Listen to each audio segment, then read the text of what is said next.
So haben sich die Kurse im abgelaufenen Börsenjahr entwickelt. Herzlich willkommen auf dem Börsenparkett und zu diesem Jahresrückblick 2024. Wir werfen einen Blick zurück und schauen aber auch, was uns möglicherweise im kommenden Börsenjahr, eben 2025, erwarten könnte. Dazu habe ich jetzt als erstes mal eine Chartanalyse mit dabei vom US 500, also S&P 500, größter einzelner Indizes für den US-Gesamtmarkt. Und wir sehen hier oben, wie das Jahr 2024 an sich gelaufen ist. Also hier in diesem orange umrandeten Kasten sehen wir alle Monatskerzen vom Jahr 2024. Und das ist hier ein Kurszuwachs von 27,32%. Also doch auch ein wirklich starker Kursanstieg. Nachdem wir eben hier aus der Inflationskorrektur gekommen sind, haben wir hier ein wirklich gutes Börsenjahr gesehen. Und naja, wir stehen hier auch auf fast dem Allzeithoch und deswegen könnte natürlich auch mittelfristig mal wieder eine Korrektur anstehen, ähnlich wie es wir vielleicht hier mal gesehen haben 2018 oder auch mal eine Seitwärtsphase wie hier unten 2014 bis 2016. Das ist durchaus möglich. Aber darauf zu spekulieren, halte ich für absolut fahrlässig. Also Time in the Market beats Timing the Market. Ich bleibe weiterhin investiert und bin auch weiterhin relativ bullish für den Gesamtmarkt, also sowohl in den USA als auch im MSCI World, den werden wir uns jetzt auch gleich noch anschauen. Auf jeden Fall können wir hier auch ein paar Prognosen treffen. Also wenn wir uns hier mal die Einserprojektion der letzten Bewegung anlegen an den Chart, sehen wir auch, dass wir im S&P 500 kurz vor der Einserprojektion stehen. Die liegt hier bei 6.125 Punkte ungefähr und die haben wir jetzt eben auch schon fast abgeholt. Ja, das ist also so ein erster Indikator, um festzustellen, in welcher Länge wir uns jetzt schon befinden. Und da sehen wir eben auch schon, dass dieser Bullenmarkt schon relativ weit vorangeschritten ist.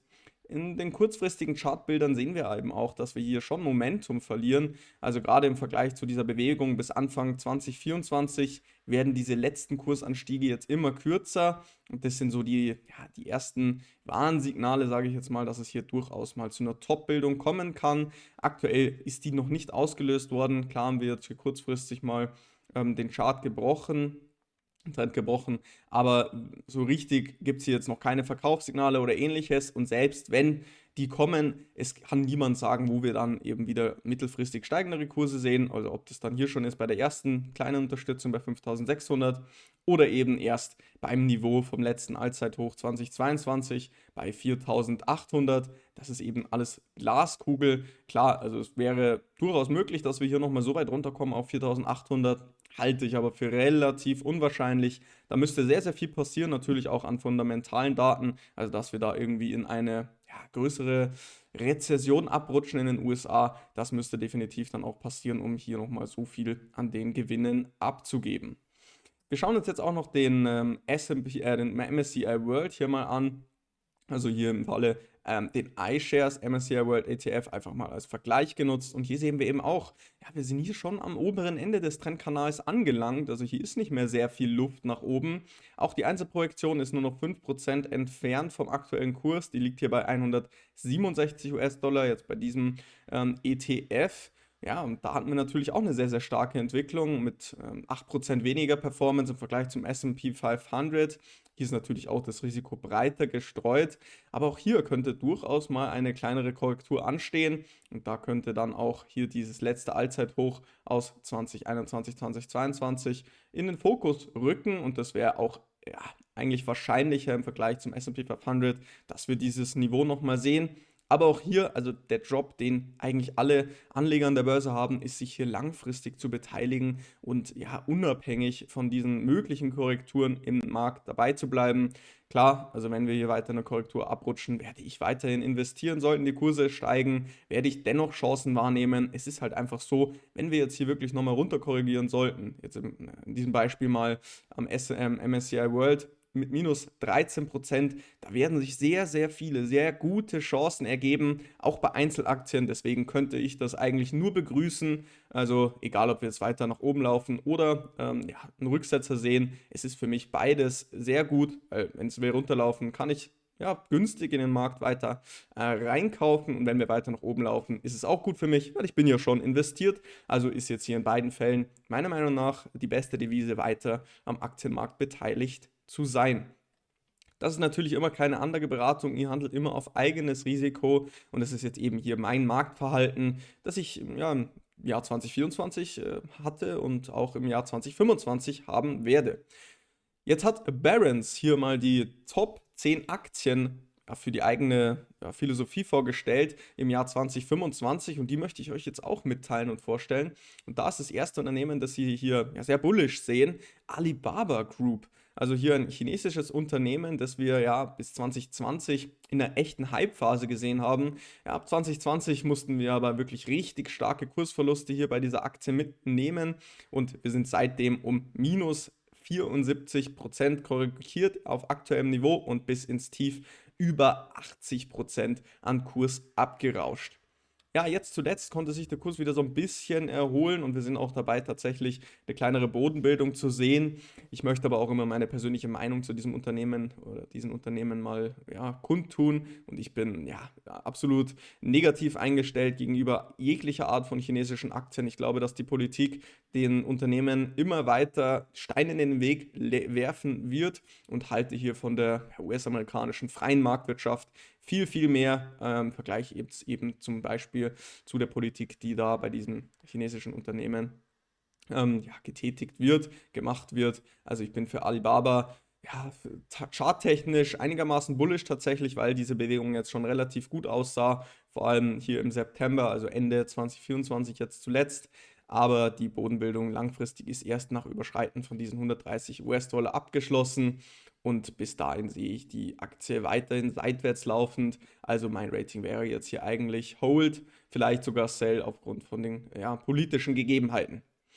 Die zweite Aktie, die Sie empfehlen oder ja, selbst als sehr bullish sehen, ist ASML. Und da wird der ein oder andere auch wissen, dass ich auch sehr, sehr bullish bin für ASML. Wir haben ja auch schon die erste kurzfristige Einstiegschance gesehen. Habe ja auch hier selber mal zugegriffen bei ASML, aber auch natürlich keine Anlageberatung.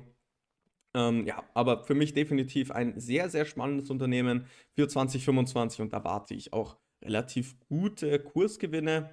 Das dritte Unternehmen, das Sie vorgeschlagen haben, ist Alphabet, also die gute alte Google-Mutter. Und auch hier ja, sehen wir, dass wir eine schöne Bodenbildung hatten 2020, 2022 und jetzt eben ein schöner langfristiger Aufwärtstrend, der fortgesetzt wurde. Und auch hier bin ich eigentlich relativ bullish für Alphabet. Aber es ist natürlich auch hier, also wenn am US-Gesamtmarkt eine Korrektur ansteht, kann es auch durchaus sein, oder ist es relativ wahrscheinlich, dass auch eben diese Magnificent Seven, also die Big Tech-Unternehmen, mit korrigieren. Und da könnte uns dann ja, durchaus auch mal eine größere Korrektur erwarten bei Google. Aber ich bin definitiv langfristig für Alphabet weiterhin positiv eingestellt. Das steht absolut außer Frage und es ist natürlich auch ein sehr interessanter Tech-Konzern, den man auf jeden Fall mal immer auf der Watchlist haben sollte.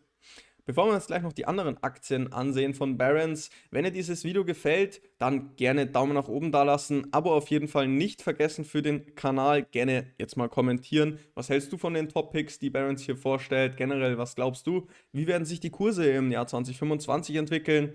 Und auf jeden Fall Glocke anmachen, dann verpasst du nämlich auch keine neuen Videos mehr von mir. Und jetzt schauen wir uns zu den nächsten Aktien. Das nächste Unternehmen ist hier Berkshire Hathaway. Ja, natürlich, also hier dieses Investment-Konglomerat von Warren Buffett. Und auch hier haben wir eine sehr, sehr starke Entwicklung im letzten Jahr gesehen, befinden uns aber tatsächlich auch am oberen Ende hier dieses Trendkanals. Deswegen könnte ich mir auch hier vorstellen, dass wir mal ein bisschen seitwärts laufen oder eine kleinere Korrektur sehen. Aber auch hier, ich bin tatsächlich für Berkshire Hathaway weiterhin bullish. Also die haben sich eine wirklich starke Historie aufgebaut. Und ich gehe auch eher davon aus, dass es weiterhin dazu führen wird, dass sich Berkshire Hathaway sehr positiv entwickelt. Ein weiteres Unternehmen, das sie vorgestellt haben, ist Citigroup. Citigroup konnte sich in den letzten Jahren eigentlich nicht wirklich als wirklich als gute Anlage entwickeln. Wir haben hier sehr, sehr lange Seitwärtsphasen im Kurs, die wir sehen können. Klar, also das Jahr 2024 war relativ gut für Citi. Ich bin da aber eher skeptisch, was das hier angeht. Also ich sehe da andere Banken deutlich weiter vorne und bin aber generell nicht im Bankensektor investiert und halte den ganzen Sektor eher für ja, ein schwächeres Investment. Wenn, dann würde ich hier zu JP Morgan oder ähnlichen greifen. Die stehen natürlich aber auch absolut auf Allzeithoch. Also ich halte hier Citigroup für kein gutes Investment, auch wenn wir hier durchaus kurzfristig mal wieder eine gute Entwicklung sehen können. Für mich fehlt jetzt eben hier dieser langfristige Aufwärtstrend, der ja für mich immer die Basis eines langfristigen Investments darstellen muss. Nächstes Unternehmen, das Sie hier vorstellen, ist die Everest Group, also hier im Bereich Finanzen. Ja, hier sehen wir eigentlich schon ultra langfristigen netten Aufwärtstrend, der ist auf jeden Fall intakt. Und hier oben haben wir jetzt hier auch schon eine längerfristige Seitwärtsphase, also seit Ende 2022 bewegen wir uns hier im Kurs seitwärts. Ja, und hier könnte durchaus mal ein Ausbruch auch anstehen nach oben. Im Moment gibt es aber dafür noch absolut keine Zeichen. Also wir sind jetzt hier weiterhin in dieser Seitwärtsphase hier oben, wenn wir uns die anzeichnen. Also grob gesehen ungefähr so. Also wir müssten definitiv hier erstmal über diese 410, 420 US-Dollar ausbrechen, dass wir hier weiter Kurse nach oben sehen. Klar, Unterseite kaufen, Oberseite verkaufen. Das könnte man natürlich auch spielen, wenn man eben hier so ein Range-Trading machen möchte. Das nächste Unternehmen, das Sie vorschlagen, ist LVMH. LVMH, da bin ich auch selber investiert und hier sehe ich auch relativ starke Kurspotenziale für das nächste Jahr und bin da auch sehr, sehr bullish für LVMH. Ist natürlich auch ein sehr hochqualitatives Unternehmen. Deswegen habe ich die Aktie auch vorgeschlagen, hier für 2025. Also meine Top-Picks könnt ihr auch gerne nochmal anschauen. Also bin ich auch ja, eigentlich sehr, sehr positiv eingestellt gegenüber LVMH. Und ja, denke, dass da auch so ein kleiner Turnaround vielleicht erfolgen könnte im kommenden Börsenjahr. Ja, bevor wir uns jetzt die letzten 3 Aktien anschauen, die Barron's vorstellt, falls du noch auf der Suche bist nach einem Broker, dann kann ich dir hier Finanznet Zero empfehlen. Da kannst du dir jetzt eine Startprämie sichern mit dem ersten angepinnten Kommentar oder dem ersten Link in der Beschreibung. Gerne hier ein Konto öffnen und mich damit auch indirekt unterstützen. Ja, die letzten 3 Aktien sind hier einmal Moderna Inc. Moderna, ja, natürlich stark gehypt durch die Corona-Impfstoffe, damals 2020, 2021 gehabt. Seitdem aber wirklich starke Kursverluste, die Moderna hinnehmen musste. Und hier bin ich auch eher skeptisch. Da sehe ich BioNTech noch ja, stärker also stärker in der möglichen Potenzial im Vergleich zu Moderna. Also hier wäre ich auch sehr, sehr vorsichtig. Kann ich auch nicht ganz nachvollziehen, jetzt hier diesen Pick. Die 9. Aktie ist Schlumberger. Schlumberger auch ein relativ unbekanntes Unternehmen. Industrial Service, Contract Drilling, also so im Bereich Öl und Gas tätig. Auch hier hatten wir schon mal einen langfristigen Aufwärtstrend, der hat sich aber hier ja, spätestens ab 2019 verabschiedet. Hier gehe ich eher davon aus, dass wir uns mal seitwärts entwickeln. Also ist jetzt für mich auch nicht ein absolut spannendes Unternehmen, kommt für mich als Investment überhaupt nicht in Frage. Und das 10. Unternehmen, das Sie hier vorgestellt haben, ist tatsächlich Uber Technologies. Uber, hey, lebt so ein bisschen einen kleinen Hype in den letzten paar Wochen und Monaten, habe ich so das Gefühl, rückt auch immer weiter irgendwie in den Fokus von deutschen Anlegern. Ist für mich immer so eine kleine Red Flag. Und tatsächlich sehen wir auch im Chart, dass wir kurz vor einer Top-Bildung stehen. Also wenn wir die 53, 54, 48 US-Dollar unterschreiten, dann wäre hier eine Top-Bildung abgeschlossen und würde erstmal dazu führen, dass wir definitiv tiefere Kurse sehen. Also mindestens mal dann hier so diese 45 US-Dollar. Da könnte man sich die Aktie dann nochmal genauer ansehen.